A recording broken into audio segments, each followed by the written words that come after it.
That is when I plan to retire from the workforce. Good day, YouTube. The title of this video is I Can Make a Penny Scream. It sounds like I'm a cheapskate. I am a cheapskate, but I love to spend money. So therefore I'm a cheapskate who loves to spend money. What does that mean? Well, that means that wherever I can save money, I will do that. And I've become very good at that. But whenever it's time to spend money, and I do spend money, I definitely like to have fun, whether it's at home or going on the road. I see finance as a tool. Some people could be great with tools such as hammers, power saws, whatever tool you want to put in there. I'm not good with any of that. For the most part, I'm good with the tool of money. And I hope that you are too, because I guarantee you, young or old, rich or poor, that you will definitely have to deal with money for the rest of your life. And how do I do it? Well, first, before I answer how, I'm going to tell you why I'm pretty good with money. And it first started out as necessity, in the sense that when I didn't have a lot of money, I had to stretch it out. And I didn't like not having money. So as I learned and became wiser and more experienced, I said, you know what, I'm going to do it because it's going to make things easier and better for me. Do I think money buys happiness? The short answer is no, and we can talk about that in another video.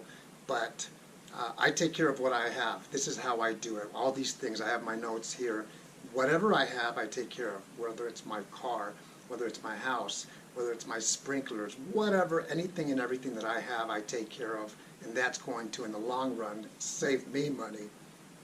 I know what I want and what I don't want, in the sense that if I go to the mall, which I don't do often, but if I do, and they ask, do you want to sign up for this store credit card, you'll get 10% off, the answer is no, not interested. Because I have my agenda, my mission, I know what I want, and I'm going to stick to that. That helps me because it doesn't allow me to have more than one credit card. I have one credit card and my wife and I pay it off completely every single month.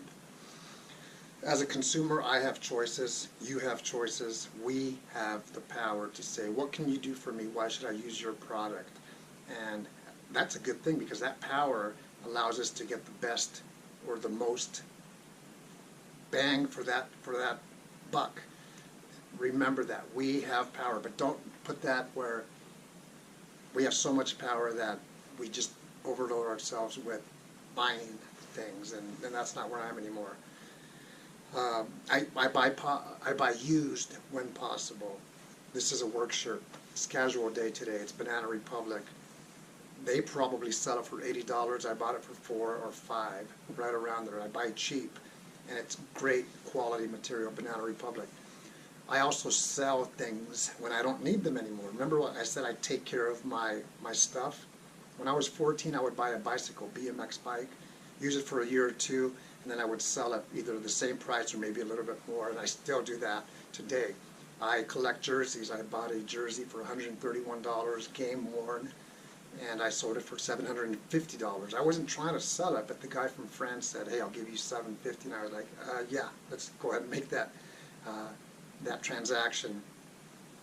Like I said just a moment ago, I have a vision and I stick to it.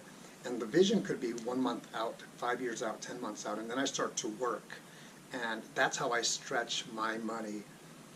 And it's worked out for me so far. I think big picture, not just this afternoon. It's Friday. What am I going to spend my money on? No, I'm thinking big picture. And I have 10 years, like I showed you at the beginning of this video, before I retire. 10 years and 3.5 months from the workforce. I save my money, I stretch my money by not paying interest or late fees. In the past, when I was young, I would pay interest on a credit card. I don't do that. Interest to me is giving away money. The one exception that I will say for most people is if you have a mortgage, and that's just because the mortgage is a big amount of money that we owe, and it'll take us a long time to pay. But we paid off our mortgage about 4 or 5 months ago.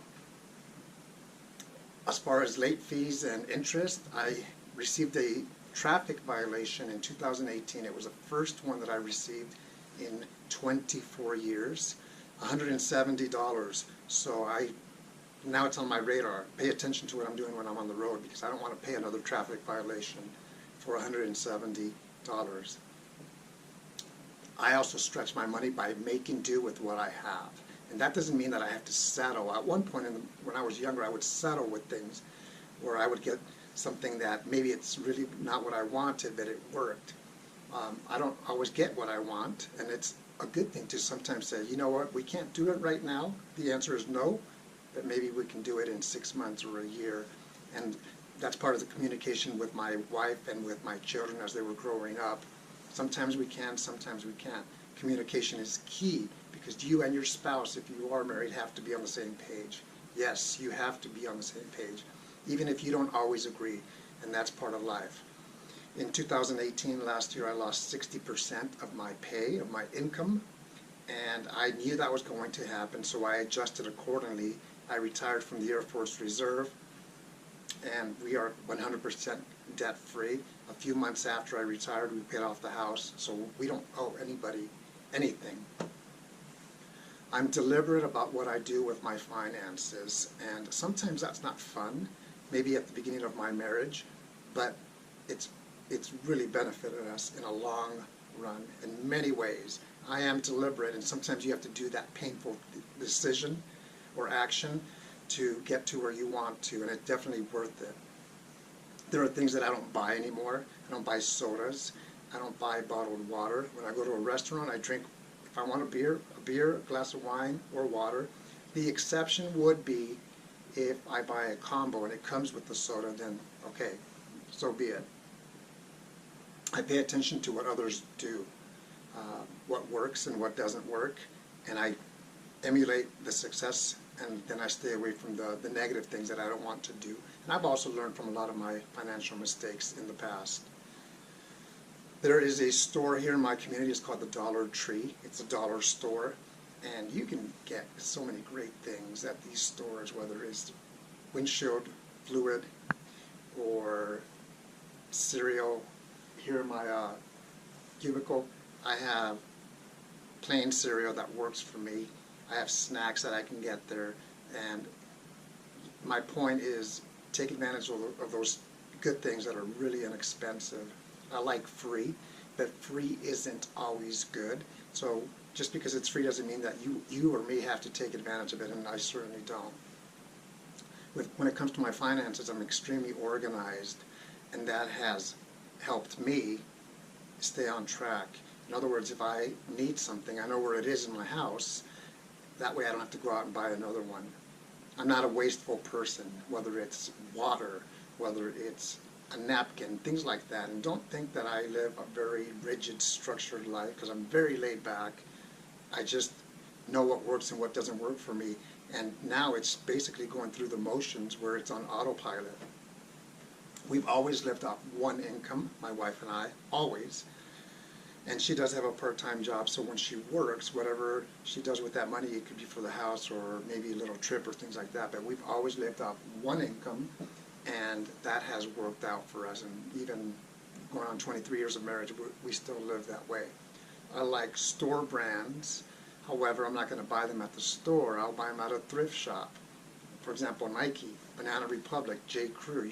I can find those things, not every single time, at thrift shops. Like I said, I buy used. The cereal that I have here, it's $1, and it's off-brand. The oatmeal that I have here is off-brand, 89 cents. It may seem like I live a boring life. However, it's far from boring. It's very exciting. It's very self-satisfying. I get to interact with people. I get to travel. I get to do whatever it is that I want to do. I have a vision, like I said, and I stick to the plan. I make those adjustments, and I have a great life overall. And lastly, I do spend a lot of money, which is good because it allows us to get what we want. It doesn't always have to be material. I'd rather buy an experience. Like I said, traveling is big. And I'll leave you with this. If you have that vision and whatever it is that you want to do with your finances, you can do it. Work hard, ask questions, make adjustments, and hopefully one day you can, at a young age, do it exactly what you want to do with your finances. Take care. Have a great day.